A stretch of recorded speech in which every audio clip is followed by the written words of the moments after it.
Hi guys, video number 2 today, just to fill you in how I've just got on with my endocrinologist. For all of you that have been following my journey and you know I had some low blood sugars, really fortunate my husband was able to put a sensor under my skin and I measured my own blood sugars for 2 weeks 24/7.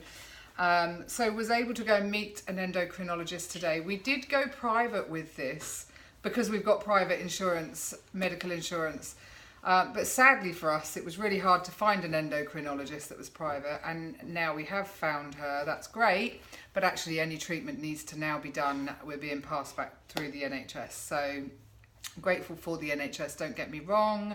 I'm just a bit like, waiting times and all of that, and I'm not the most patient of persons or people, but anyway, she was really nice, and I explained to her I'd had gastric surgery, a gastric bypass 10 months ago, and what had been happening. She was super chuffed with the printout that Howard had done about my blood sugars, and much like Howard, was more concerned about the low blood sugars I was having in the middle of the night. Which seemed to, well, whatever, because I don't know that I'm having these low blood sugars and I don't have any sign when I do wake up. So as I've been very honest with her, I haven't felt poorly or unwell for the last couple of weeks since Christmas is done and dusted. I feel pretty back to normal and I haven't had any particularly low blood sugars. The doctor gave me the blood testing kit anyway, and yeah, so where we go from here is 3 things to do. The first thing I've got to do when I feel like it is I need to fast for 15 hours. I will stop eating and drinking at 7 p.m. in the evening, and I will be able to have a drink and eat again at 10 the next day. But at 9 or 8:30 the next morning, when I fasted for that time, I need to go and have my blood taken at the clinic, where they will test the blood sugars in there themselves. So she said, obviously, if you feel really low, you have to eat, don't do it if it makes you feel bad. But anyway, I'll try that.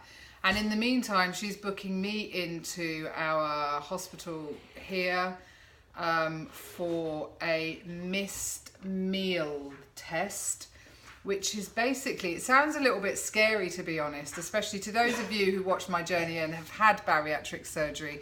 This missed meal test is actually going to force me to have a dumping syndrome, in effect.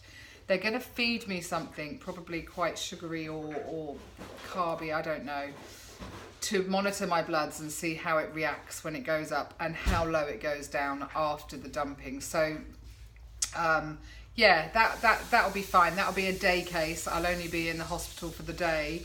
She said if they don't find anything from that, I will then have a 2 to 3 day stay in hospital to have a 72-hour fasting test. So, as you can probably tell from my face, this does not fill Jan with joy. 72 freaking hours without food or drink. I am gonna be hangry, right?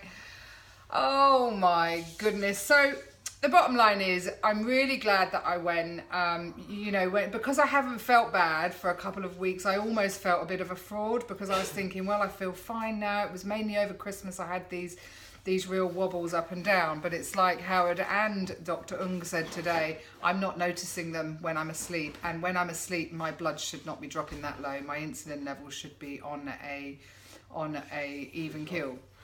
Yeah, well, it shouldn't be producing insulin while I'm asleep because I hadn't eaten, so it's only a reaction to eating.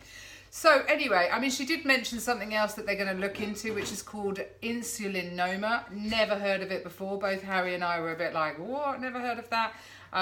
Yeah, I had a little look up online about it. It's just really, really interesting anyway. So, she's got a few things that she's going to test me for. And what I quite liked about her was, she said, yes, I understand you've had your gastric bypass. Is everything okay? Do you need to see a dietitian? But let's not put it all down to the bariatric surgery, and I was like, oh, okay, I presumed that it would be right, you've had surgery, this is why this is happening, but not at all. In her mind, she said, no, we're going to investigate all sorts of areas. So really happy with that. I'm just not happy that I have to go now onto the NHS, and it just means waiting, and I'm so impatient. I'm just like, you know, I am fortunate. I'm fortunate that my husband works as hard as he does and we get this private healthcare, but to not be able to use it is a little bit frustrating because, yeah, I've been fortunate enough to be able to use it. But hey ho, I shouldn't be ungrateful about the NHS because, you know, it does wonders, and I'm sure it'll be absolutely fine, and it's going to really surprise me, and I'm going to have a lovely time in hospital.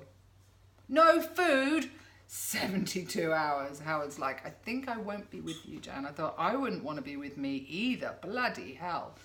Can you imagine? Anyway, I can drink water. I'll be like that. Yeah. Can you imagine my Insta stories, guys? 72 hours. I think you just all have to put your bleep, bleep, bleeps on. Thank you, darling. And just for that, I'm having a glass of wine. That looked bloody huge then. It's not that big.